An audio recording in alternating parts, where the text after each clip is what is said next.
Neste momento, um homem de 35 anos está sentado no consultório do terapeuta, tentando explicar algo que ele mesmo não entende. Ele tem uma carreira, relacionamentos, todas as marcas externas de uma masculinidade adulta, mas por dentro, ele sente que está fingindo, que não é realmente um homem, que qualquer dia alguém vai descobrir que ele é uma fraude. E a raiz disso não foi um pai ausente, foi uma mãe presente demais. Carl Jung chamou isso de complexo materno negativo, e é uma das formas mais invisíveis de destruição psicológica que existe. Entenda uma coisa: a destruição da masculinidade por mães com traços narcisistas não é óbvia, não é abuso físico, não é abandono, é justamente o oposto.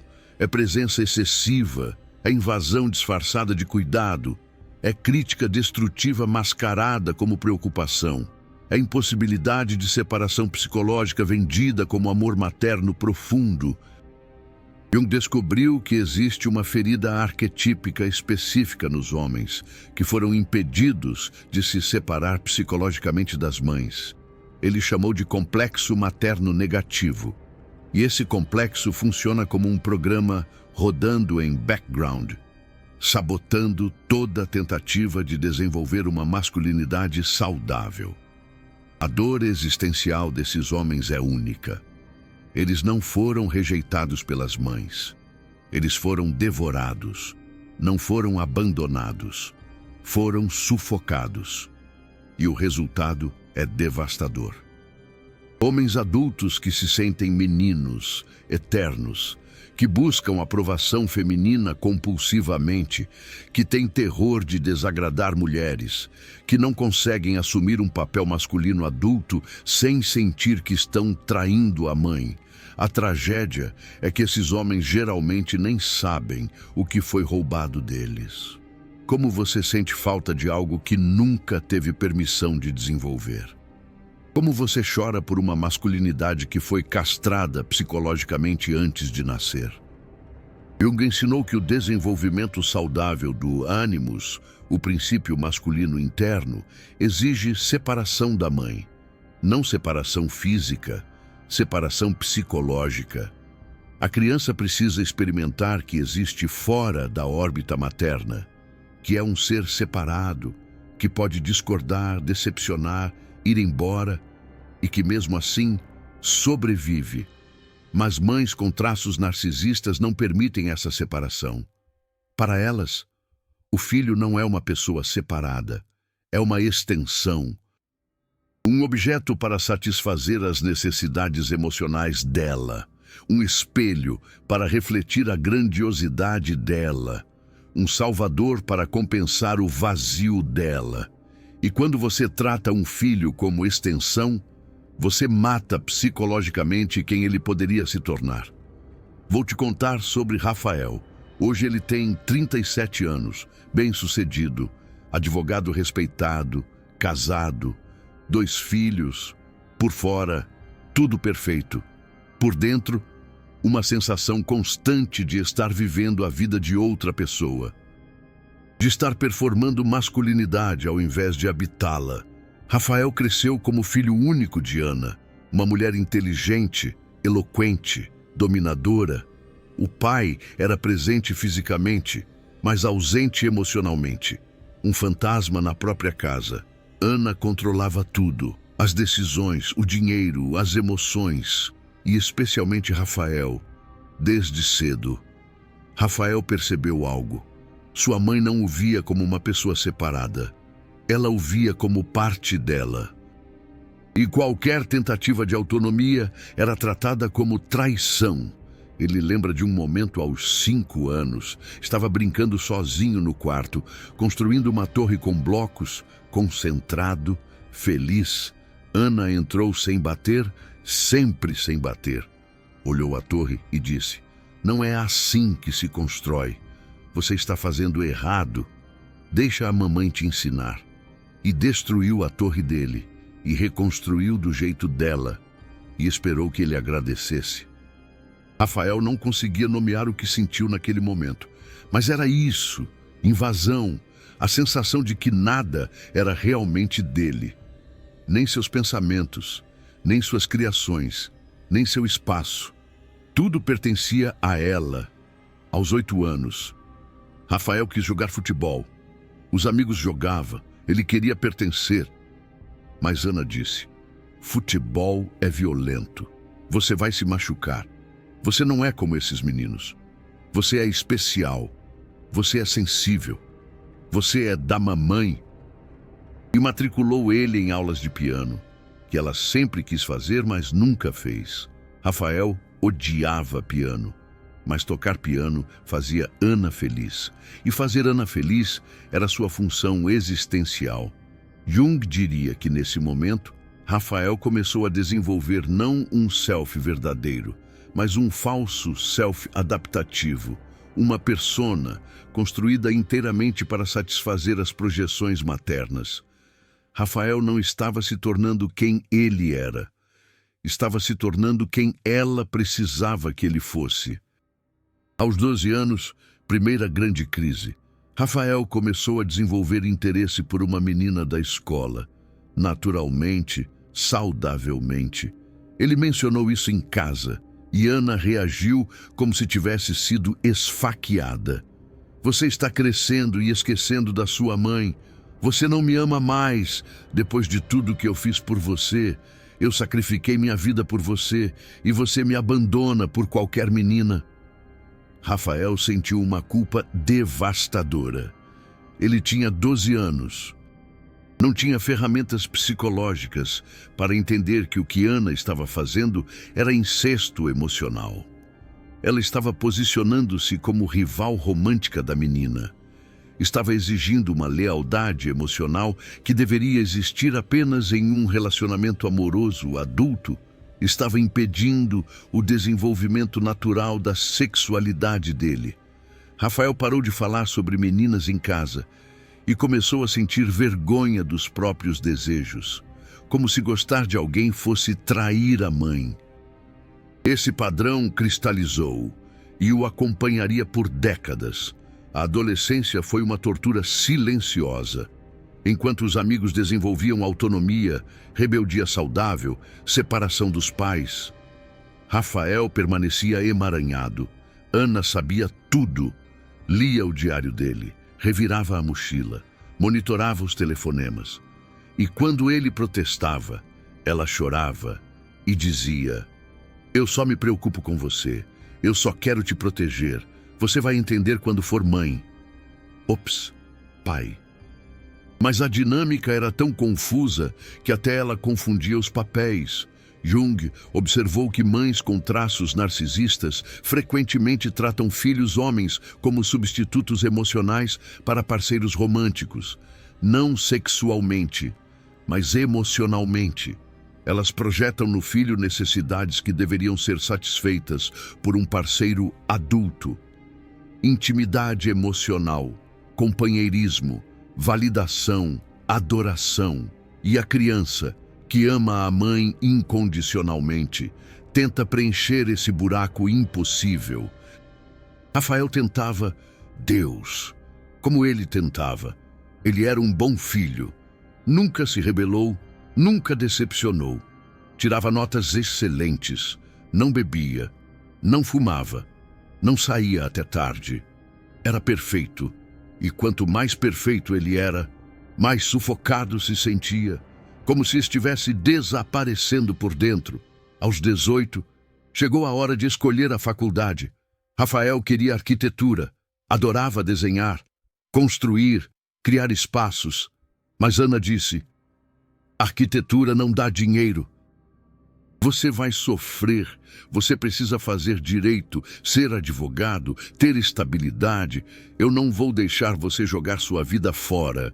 E Rafael fez direito. Percebe o padrão? Toda decisão importante da vida dele era tomada por ela, ou para agradá-la, ou para evitar desagradá-la. Rafael não estava desenvolvendo um centro interno de autoridade. Estava terceirizando sua vida inteira para agradar uma mulher que nunca estaria satisfeita. A faculdade foi a primeira vez que Rafael morou longe de casa. Na primeira semana, Ana ligava 3 vezes por dia. Chorava, dizia que estava doente, que precisava dele. Rafael voltava todo fim de semana, enquanto os colegas exploravam a liberdade. Ele permanecia preso. Conheceu Beatriz no 3º ano. Beatriz era tudo que Ana não era. Suave, gentil, apoiadora. Rafael se apaixonou desesperadamente. Mas quando apresentou Beatriz para Ana, a guerra começou. Ana foi educadamente hostil. Criticava tudo sobre Beatriz: a roupa, o cabelo, a família, a profissão e, especialmente, a influência sobre Rafael. Sempre que Rafael passava tempo com Beatriz, Ana ficava doente. Uma misteriosa dor de cabeça, pressão alta, o coração disparado. E Rafael corria, cancelava encontros, deixava Beatriz esperando, porque a mãe estava doente, porque a mãe precisava. Beatriz tentou entender por meses, mas eventualmente disse: Rafael, você precisa escolher, ou sou eu, ou é sua mãe, porque eu não consigo competir com ela. E Rafael ficou paralisado. Escolher Beatriz parecia matar Ana. Escolher Ana parecia matar a si mesmo. Ele estava preso num dilema impossível que a própria mãe tinha construído. Carl Jung chamaria isso de enantiodromia. Quando você se identifica totalmente com um polo, inevitavelmente é possuído pelo oposto. Rafael tinha se identificado tanto como um bom filho obediente, que estava sendo possuído por raiva, ressentimento, até ódio, mas esses sentimentos iam direto para a sombra, porque reconhecer que odiava a mãe destruiria a única identidade que ele conhecia. Rafael casou com Beatriz, mas nunca realmente se separou de Ana. Ana tinha a chave do apartamento deles. Aparecia sem avisar, ligava durante jantares românticos, criticava Beatriz constantemente. E Rafael não conseguia estabelecer limites, porque estabelecer limites com a mãe parecia violência, parecia crueldade, parecia uma falha moral. Beatriz aguentou 5 anos. Teve 2 filhos, tentou construir uma família, mas eventualmente entendeu. Ela não era a esposa de Rafael, era a amante. A esposa era Ana. A esposa sempre seria Ana. E ela pediu o divórcio. Aquilo quebrou alguma coisa em Rafael. Pela primeira vez na vida, ele sentiu raiva consciente da mãe. E pela primeira vez procurou terapia. O terapeuta fez uma pergunta simples. Rafael, me diz, quando foi a última vez que você fez algo porque você queria, não porque sua mãe queria, ou porque você achava que deveria querer? Rafael abriu a boca para responder e percebeu, aterrorizado, que não sabia, não conseguia lembrar uma única vez, nenhuma. Ele tinha 32 anos e nunca tinha vivido um dia como ele mesmo. Mas espera, porque o que veio depois dessa percepção foi ainda pior. O terapeuta explicou o complexo materno negativo e foi como se tivesse acendido luzes num porão escuro que Rafael habitava há décadas. De repente, tudo fazia sentido. A incapacidade de tomar decisões sem consultar mulheres, o terror de decepcionar parceiras, a paralisia diante de conflitos femininos, a sensação de ser um menino fingindo ser um homem. Carl Jung identificou 3 padrões de destruição da masculinidade por mães com traços narcisistas, 3 formas de castração psicológica. E Rafael reconheceu todos os 3 operando simultaneamente na própria vida. Primeiro padrão, a mãe devoradora. Essa mãe invade, sufoca, não permite separação. Trata o filho como uma extensão dela, como propriedade emocional. Rafael lembrou de Ana lendo seus diários, aparecendo sem avisar, exigindo saber tudo. E quando ele tentava ter privacidade, ela chorava. Você está me escondendo coisas, você não confia em mim, eu sou sua mãe. Eu tenho o direito de saber tudo. Direito. Essa palavra, como se ele fosse um território que ela possuía. Segundo padrão, a mãe crítica. Essa mãe ataca a masculinidade emergente do filho, ridiculariza, envergonha, compara destrutivamente. Rafael lembrou de Ana zombando quando ele tentou levantar peso aos 15 anos. Olha o machão. Você acha que é homem? Você sempre vai ser meu bebê. E aquilo matou algo nele. O impulso natural de desenvolver força física, de habitar o corpo masculino, de sentir-se potente. Carl Jung diria que a mãe crítica castra o ânimos antes de nascer. Ela ensina ao filho que masculinidade é ridícula, perigosa, indesejável. E o filho internaliza isso e passa a vida inteira envergonhado de impulsos masculinos naturais. Competitividade, assertividade, força, proteção. Tudo isso vira sombra, reprimido, negados, projetado. Terceiro padrão, a mãe substituta de esposa. Essa mãe posiciona o filho como parceiro emocional, confidente, companheiro, substituto do marido que falhou. Rafael lembrou de Ana contando detalhes íntimos do casamento dela, reclamando do pai, chorando nos ombros dele. Ele tinha 10 anos e era o terapeuta dela, o marido emocional dela, preenchendo o buraco que o pai ausente deixou. Isso cria uma confusão devastadora. A criança aprende que o amor feminino exige ser tudo para uma mulher, resolver todos os problemas emocionais dela, nunca ter necessidades próprias, sempre estar disponível. E quando ele cresce e tenta relacionamentos românticos adultos, replica esse padrão, escolhe mulheres emocionalmente necessitadas, tenta salvá-las e se perde completamente no processo. Rafael começou a ver. Todos os seus relacionamentos românticos tinham sido tentativas inconscientes de replicar ou reparar a dinâmica com Ana. Beatriz não foi escolhida porque ele a amava.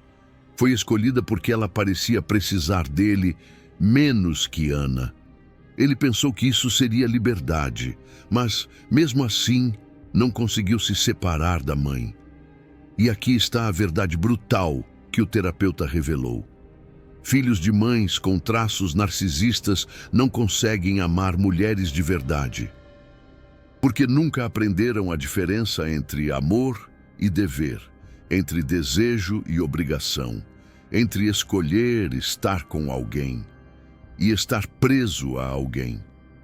Rafael se relacionava com mulheres do mesmo jeito que se relacionava com Ana, performaticamente, tentando adivinhar o que elas queriam, monitorando o humor delas, caminhando em ovos, desaparecendo como pessoa para acomodar as necessidades delas e chamando isso de amor. Mas não era amor, era reenactment, compulsão de repetição.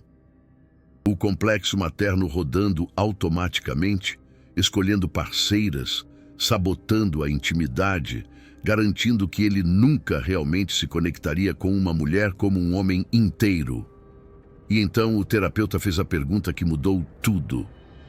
Rafael, você já parou para pensar que sua mãe não destruiu apenas sua masculinidade? Ela destruiu sua capacidade de ser você mesmo. E enquanto você não confrontar isso, você vai passar o resto da vida sendo um fantasma. Mas tem algo que você ainda não percebeu sobre seus filhos. Rafael congelou. Os filhos. Rafael, 5 anos. Daniel, 3 anos. Ele pensava neles todos os dias. Sentia uma falta absurda deles desde o divórcio. Mas o que isso tinha a ver com o que estava acontecendo com ele? E então ele percebeu, com horror, ele estava começando a replicar. Daniel, o mais velho, já mostrava sinais. Hipervigilância emocional, medo de decepcionar, tentando agradar todo mundo. Rafael tinha jurado que seria diferente, que nunca faria com os filhos o que Ana fez com ele. Mas o complexo materno negativo não precisa de intenção consciente. Ele roda automaticamente, transmitido geração após geração, até que alguém tenha a coragem de pará-lo. Aquela percepção sobre os filhos detonou algo em Rafael. Ele não podia mais negar, não podia mais fingir que estava tudo bem. Ele estava se tornando Ana, não intencionalmente, mas inconscientemente. O complexo materno negativo não havia destruído apenas sua masculinidade. Havia se instalado nele como um vírus psicológico e estava se replicando nos filhos. Carl Jung ensinou que você não pode curar o que não confronta, e você não pode confrontar o que não nomeia. Rafael precisava nomear a verdade. Sua mãe o havia castrado psicologicamente, não por maldade, não por ódio, mas por necessidade dela, pelo vazio dela, pelas feridas dela que nunca foram curadas. E ele tinha passado 37 anos tentando preencher um buraco que não era responsabilidade dele preencher. Mas aqui está a parte brutal. Rafael também tinha que confrontar sua própria cumplicidade, porque em algum ponto ele parou de ser vítima e se tornou participante. Ele escolhia ligar para Ana 3 vezes por dia. Ele escolhia dar a ela a chave do apartamento. Ele escolhia priorizar a aprovação dela sobre a felicidade dele. Inconscientemente, sim. Compulsivamente, sim, mas ainda assim, escolhia. Jung chamou isso de trabalho com a sombra. Ver em si mesmo o que você projeta nos outros. Rafael tinha passado anos culpando Ana, e ela merecia responsabilidade. Mas enquanto Rafael permanecesse apenas vítima, permaneceria preso. A agência começava quando ele reconhecia: eu posso não ter escolhido essa ferida, mas posso escolher o que faço com ela, agora. O processo terapêutico de Rafael durou 3 anos. Não foi linear. Não foi bonito. Foi caótico, doloroso, repleto de recaídas, mas foi real. O primeiro passo foi estabelecer limites com Ana. Parece simples, mas para Rafael parecia assassinato. Ele começou pequeno, não atender à ligação dela imediatamente. Esperar 5 minutos, depois 10, depois 1 hora, depois 1 dia. A cada vez a culpa era devastadora, como se estivesse abandonando ela, matando ela, sendo um filho cruel. Ana escalou. Quando Rafael não respondia, ela ligava 17 vezes seguidas. Mandava mensagens dizendo que estava passando mal, que precisava dele, que ele era egoísta, ingrato, cruel. E toda a fibra do ser dele gritava: volte, conserte, agrade, sobreviva. Mas o terapeuta ensinou: isso é o complexo, não você. Observe a reação, não obedeça, sinta a culpa, mas não haja a partir dela. Essa foi a prática mais difícil da vida dele. Sentir culpa narcísica e não fazer nada para aliviá-la. O segundo passo foi recuperar decisões próprias. Rafael começou experimentando coisas pequenas que Ana sempre proibiu ou ridicularizou. Voltou a desenhar arquitetura. Começou a fazer musculação. Deixou a barba crescer, comprou uma moto, coisas que parecem bobas, mas eram resgates do self masculino assassinado. E algo estranho aconteceu. Quanto mais ele fazia essas coisas, mais se sentia vivo. Como se partes dele que estavam congeladas há décadas estivessem despertando. Ele não sabia que gostava de desenhar porque nunca tinha tido permissão de descobrir. O terceiro passo foi confrontar padrões em relacionamentos. Rafael percebeu que escolhia mulheres quebradas, não por acidente, mas porque mulheres quebradas precisavam dele. E ser necessário era a única forma de amor que ele conhecia. Ele não sabia como ser escolhido simplesmente por quem ele era. Então garantia ser necessário sendo Salvador. O terapeuta desafiou: e se você escolhesse alguém que não precisa ser salvo? Alguém que simplesmente quer você, não precisa de você? Rafael entrou em pânico, porque se ela não precisa, ela pode ir embora. E ir embora seria a morte. Esse era o terror primal que Ana tinha implantado. Separação equivale à morte. Carl Jung ensinou que individuação exige morte simbólica. Morte do falso self. Morte da identidade construída para agradar. Morte da lealdade tóxica a complexos parentais. E Rafael estava no meio dessa morte. Ele teve um sonho. Estava enterrando alguém. Não conseguia ver o rosto, mas sabia que era alguém importante. Sentiu luto profundo. Acordou chorando. Contou para o terapeuta. E o terapeuta disse: quem você está enterrando? E Rafael, sem pensar, respondeu: o filho que minha mãe queria que eu fosse. Aquilo detonou alguma coisa. Ele tinha passado 37 anos sendo o filho que Ana precisava. Sensível, obediente, disponível, eternamente menino. E agora estava enterrando esse filho, matando essa persona, para que o homem que ele realmente era pudesse finalmente nascer. Mas nascimentos são violentos. Rafael passou por raiva. Raiva que tinha reprimido por décadas. Raiva de Ana por roubá-lo. Raiva do pai por ser covarde demais para protegê-lo. Raiva de si mesmo por ter se perdido. Ele quebrou pratos, gritou sozinho no carro, escreveu cartas furiosas que nunca enviou e, finalmente, chorou. Chorou pela infância perdida, pela masculinidade roubada, pelo tempo desperdiçado vivendo a vida de outra pessoa. Jung diria que essa raiva era sagrada. Era o self verdadeiro finalmente defendendo fronteiras, dizendo não, recusando invasão, reivindicando o território psicológico. Rafael não estava se tornando cruel, estava se tornando separado. E separação saudável parece crueldade quando você foi condicionado a ver fusão como amor. Rafael tomou uma decisão. Confrontaria Ana, não com raiva, mas com a verdade. Ele foi à casa dela, sentou e disse: mãe, eu te amo, mas você me machucou.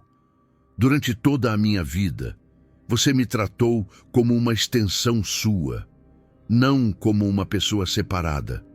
Você invadiu minha privacidade, sabotou meus relacionamentos, impediu meu desenvolvimento. E eu preciso que você saiba.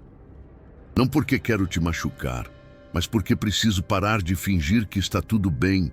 Ana reagiu exatamente como ele esperava. Negação, choro, vitimização. Como você pode dizer isso? Depois de tudo que eu sacrifiquei, eu te amo mais que tudo. Eu só queria te proteger. Você está sendo manipulado por esses terapeutas. Você vai se arrepender de me machucar assim? Mas algo tinha mudado em Rafael. Ele ouviu, sentiu a culpa, mas não recuou. Disse: eu não estou te atacando, mãe. Estou te dizendo a minha experiência, e você pode validá-la ou negá-la, mas eu não vou mais negar minha realidade para preservar a sua. Aquilo foi separação psicológica. Ele finalmente tinha se tornado uma pessoa separada, com uma realidade separada, com o direito de discordar, o direito de ir embora, o direito de existir fora da órbita materna. E mesmo que Ana nunca reconhecesse o dano, Rafael tinha reconhecido, e isso era suficiente. Você acabou de descobrir como mães com traços narcisistas destroem a masculinidade de seus filhos, através de uma castração psicológica, criando o complexo materno negativo, que sabota a vida inteira. Você viu os 3 padrões que operam simultaneamente: mãe devoradora, mãe crítica, mãe substituta de esposa, e como isso condena homens a uma eterna infância, ou a identificação patológica com o feminino. Segundo Carl Jung, essa informação é ignorada há décadas, porque desafia narrativas confortáveis sobre o amor materno. Mas Carl Jung teve a coragem de nomear, e este canal tem a coragem de revelar. Cada vídeo assim exige pesquisa profunda em psicologia analítica, horas estudando casos clínicos, entendendo as nuances de complexos autônomos e transmissão geracional. O valeu demais ali embaixo não é só um apoio financeiro. É você dizendo: essa verdade sobre o complexo materno negativo precisa ser conhecida. Quando você clica naquele coração dourado, você ajuda homens presos ao complexo materno a finalmente entenderem que não estão loucos, que a ferida é real, que a recuperação é possível. Você não é só um espectador, você é alguém que teve a coragem de confrontar verdades difíceis sobre dinâmicas familiares. Faça parte de quem está quebrando o silêncio sobre a destruição invisível da masculinidade. Liberte outros homens da prisão psicológica que mães com traços narcisistas constroem.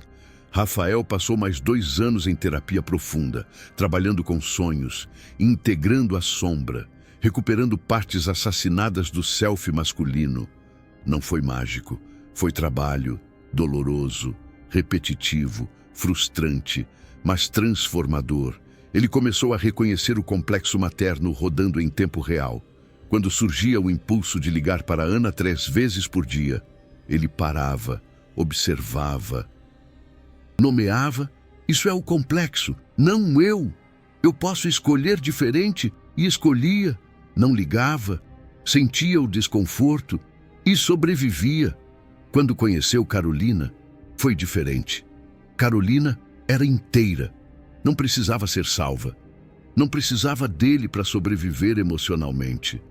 E isso aterrorizou Rafael. Mas ele não fugiu. Disse para ela: olha, eu tenho o complexo materno negativo. Eu vou querer agradar você compulsivamente. Vou monitorar seu humor. Vou desaparecer e eu preciso que você me confronte quando eu fizer isso, porque estou tentando parar. Carolina não fugiu. Ela ficou e confrontou. E Rafael aprendeu, pela primeira vez na vida, a diferença entre ser necessário e ser escolhido. Carolina não precisava dele. Ela o queria. E isso era uma liberdade que ele nunca tinha experimentado. Com os filhos, Rafael fez escolhas conscientes. Tiago e Mateus o visitavam todo fim de semana. E Rafael praticava validação sem invasão. Ele perguntava o que eles queriam fazer. E quando diziam algo diferente do que ele planejou, ele respeitava. Ele deixava eles tomarem decisões, errarem, aprenderem, existirem como pessoas separadas. Um dia, Tiago, agora com 8 anos, disse: pai, eu não quero fazer futebol, eu quero fazer balé.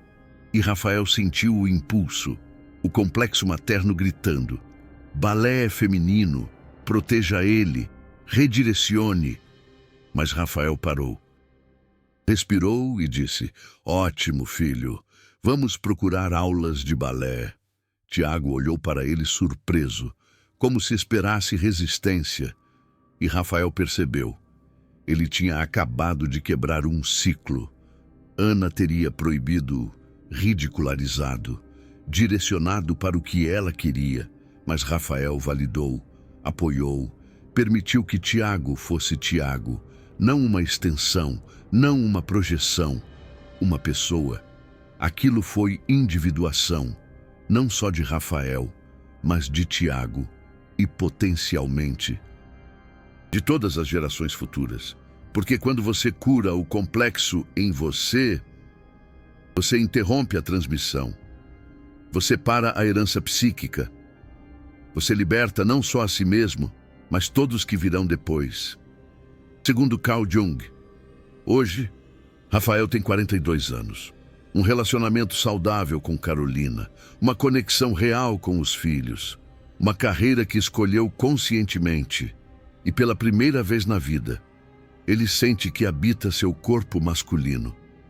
Não performaticamente, mas autenticamente. Ele não é um impostor, ele é um homem.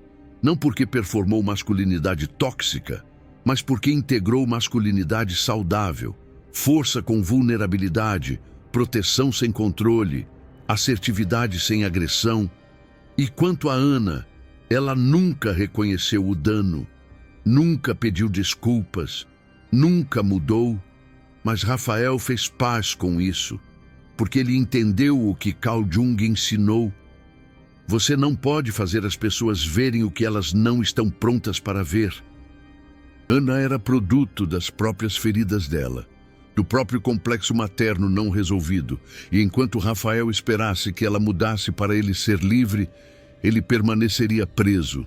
A liberdade veio quando ele parou de esperar a validação dela e começou a validar a si mesmo, quando ele parou de precisar que ela reconhecesse para ele curar, e curou independentemente do reconhecimento dela. Isso é individuação, separação psicológica completa, existir como um self autônomo, não como extensão de outra pessoa. A verdade que Rafael finalmente entendeu é essa. Mães com traços narcisistas não destroem a masculinidade dos filhos porque odeiam homens. Elas destroem porque precisam de meninos eternos. Porque meninos eternos não vão embora, não se separam, não individuam, permanecem disponíveis, preenchedores de vazios, salvadores emocionais, parceiros substitutos. Mas quando um homem desperta, quando ele confronta o complexo materno negativo, quando ele escolhe a individuação ao invés da fusão, ele não só liberta a si mesmo, ele oferece à mãe a possibilidade dela também se libertar. Porque enquanto ela precisa de um filho eterno, ela permanece presa à própria ferida. Mas quando o filho se separa, a mãe é forçada a confrontar o vazio dela. E isso, paradoxalmente, pode ser o maior presente. Não a certeza da cura, mas a possibilidade. Rafael não conseguiu salvar Ana, mas conseguiu salvar a si mesmo. E os filhos, e isso teve que ser suficiente. Carl Jung diria que você só pode salvar quem quer ser salvo. E sua primeira responsabilidade é salvar a si mesmo. Não egoisticamente, mas necessariamente. Porque você afundado não salva ninguém. Você curado pode estender a mão. Time dos filhos de mães, com traços narcisistas que nunca viraram homens de verdade, versus o time que conseguiu se libertar do complexo materno negativo. Qual você é? E se ainda está preso? Qual dos três padrões reconheceu operando na sua vida? Mãe devoradora, mãe crítica ou mãe substituta de esposa? Comente, porque saber que não está sozinho pode ser o primeiro passo para a cura.